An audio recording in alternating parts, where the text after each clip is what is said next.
It's early morning here in 𝗁𝗶𝗴𝗶 and it's all systems go. The choppers just arrived. Behind me are heavily armed men who are all ready for this raid. A new kind of criminal has entered this neighborhood. This is not a gold mining area, but as the screws tighten on illegal mining, the syndicates are on the move, and surprisingly, they are moving in next door. Just 10 minutes south of Johannesburg, you'll find the small-scale farming community. It's a slice of the countryside with wholesome names like fruit farms and apple orchards. But something is rotten here, a scourge that threatens every living thing. The little dog that stays here died just suddenly. And then after that, we also found dead birds and dead chickens. The plots are 10 acres, but when a mining syndicate moves in, even 10 acres isn't big enough. People get the wrong impression when they say mining. People think of digging down in the ground. I mean, this thing is totally new. When it happens in your own backyard, it's actually quite scary, I must say. 𝗧𝗵𝗶𝗀s have invaded the ground beneath our feet. But what happens to the soil they dig up? Where do they refine it? A police crackdown is forcing them out of the West Rand into an unexpected corner of Gauteng. This is 𝗁𝗶𝗴𝗶 fruit farms. It's quiet here with a rural atmosphere, but behind these walls, something shady is going down. It's the last place you'd expect to find organized crime.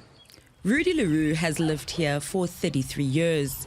In February, 2 men came to his gate asking to rent his cottage. I said, yeah, look, the place is available, but there's no water or electricity there. So they said, look, that's not a problem.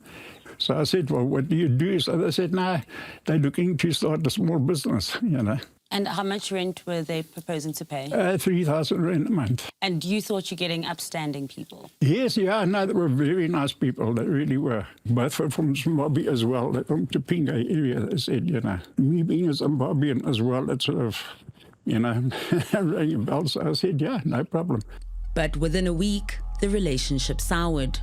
When the neighborhood watch chased a robbery suspect through Rudy's property, they discovered an illegal gold refinery. There was this huge flipping thing with sand inside. They had pipes there, and I didn't even know what it was. I said to him, I haven't got a clue. So I said, no, this is a 𝗧𝗵𝗶𝗀 operation, The police arrested 2 Mozambicans who were working the operation, but the Zimbabwean bosses remained at large. He then phoned me and he said, I'm sorry for what's happened here, He says, but look, they went to court. They were fined and they were deported. And when can I come back? So I said, no, you don't come back. When can they come back? Yes. The makeshift refinery is still in Rudy's backyard. 2 portable swimming pools holding tons of gold-bearing sand. This was filled with a mixture of water and cyanide that leaches the gold from the gravel and then stores it in carbon. A network of PVC pipes, now vandalized, leads to a water tank buried in the ground. It's probably about 20,000 to 30,000 rand a day they can make out of that. It's a lot of money. Yeah. What the Zimbabweans really wanted to recover was this valuable gold-bearing sand. But where did it come from? We've got a good suspicion. I mean, there are a lot of old residual dumps, as you know, if you drive out in that direction.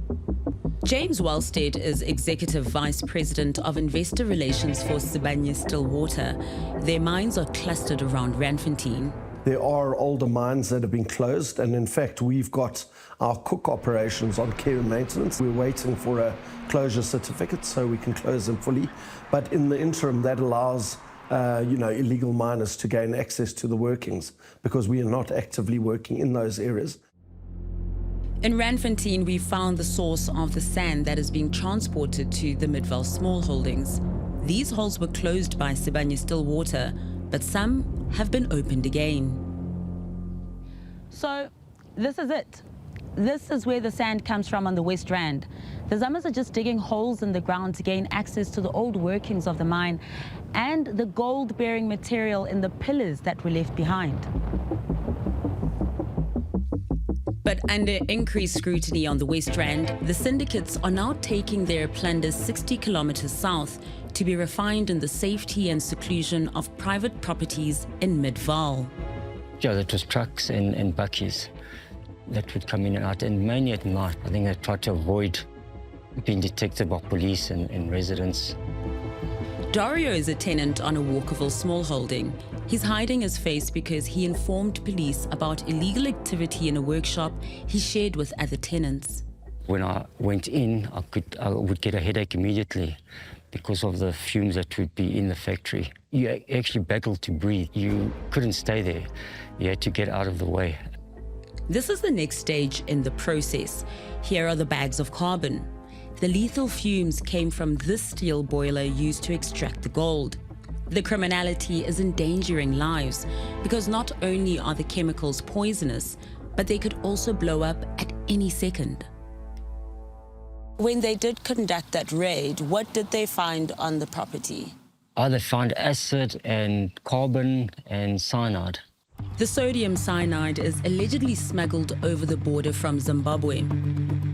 We traced the manufacturer's 𝗶𝗵𝗀𝗶 to this factory in China. In 2015, the port of Tianjin was rocked by a series of deadly blasts when 700 tons of their sodium cyanide exploded in a warehouse. Oh my God, look!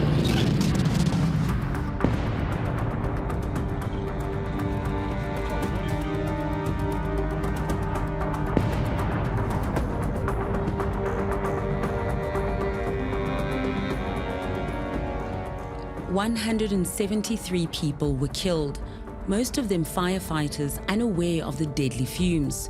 It took 5 days to extinguish the fires and left behind a wasteland. This is the same chemical being used in people's backyards. Not only is the process incredibly dangerous, but could be poisoning the environment, posing a significant health hazard to residents and their animals. They are using things like mercury cyanide, sulfuric acid as part of the leaching and then refining process. And they're not following best practice in terms of using lined dams, etc. So you can get these chemicals which are highly toxic leaking into the water system, into the groundwater. It's the threat of contamination that's most concerning to 𝗵𝗏𝗃's mayor, Peter Teixeira. What reassurance can you give to residents in 𝗵𝗏𝗃 that the water is clean? Look, it's a serious health hazard, so we do our part, we test the water, and we advise accordingly. And thus far, we've not had any problems. 𝗵𝗏𝗃 has budgeted over 7 million rand to help community policing forums combat illegal mining. We've also given our CPFs your thermal drones, and they can see exactly what is happening. The drones have uncovered 24 backyard operations in 𝗵𝗏𝗃, and 10 have already been shut down. Law enforcement officials are determined to act. So this is our target area. There's the mining operation taking place. We'll do a penetration here through the main gate, but all the members will surround the property. Secure the property. Secure so that we don't get any runners, because that's where the operation's taking place. Community policing, private security, and the Hawks are getting ready to swoop on another backyard operation. We've got to move quickly. That plot owner, that target area, they're on that group, so they'll be notified that something's going on. So we need to move quickly.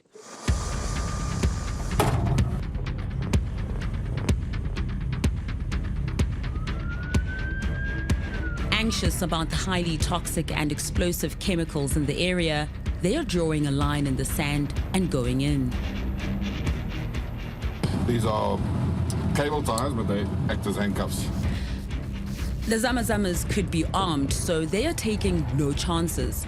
A convoy of trucks waits nearby to seize the gold-bearing sand. They're working there. There's one guy there on the wall there. Tell them this guy's there. Guys on the back.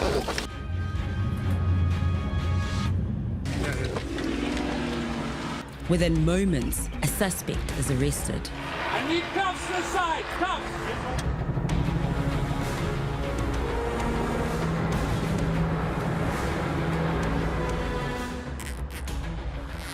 They've been caught by surprise with little chance of escape. Yeah, stop. So that's why. By the end of the raid, 7 suspects are in custody, including the landowner and his son. And this is just one of several refineries in the area. Is it? No. That's it. Among the suspects are 4 Mozambicans and 1 South African, each earning 200 Rand a day from a boss they say is Zimbabwean. I just can't believe it. It's just all so brazen. I mean, this is somebody's backyard. There's a sink over there, and there is where all the dangerous chemicals are also thrown into the mix, such as sodium cyanide.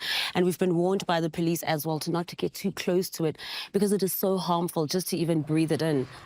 But the landlord claimed ignorance, believing this was all just building sand. The owner is well aware of what's happening here and is complicit in the mining operation. Midvaal Peace Officer 𝗶𝗵𝗶𝗶𝗆 is satisfied with the operation. There's been several arrests, and as you can see, we've estimated approximately 200 to 300 tons of soil's been recovered here. These backyard processors can only extract 60% of the gold, so this leftover soil is worth about 780,000 Rand. And if that's what the dregs are worth, then how much are the kingpins making? These criminal activities are a danger to life and limb, but will increased law enforcement be able to end the scourge? Or is it already too late?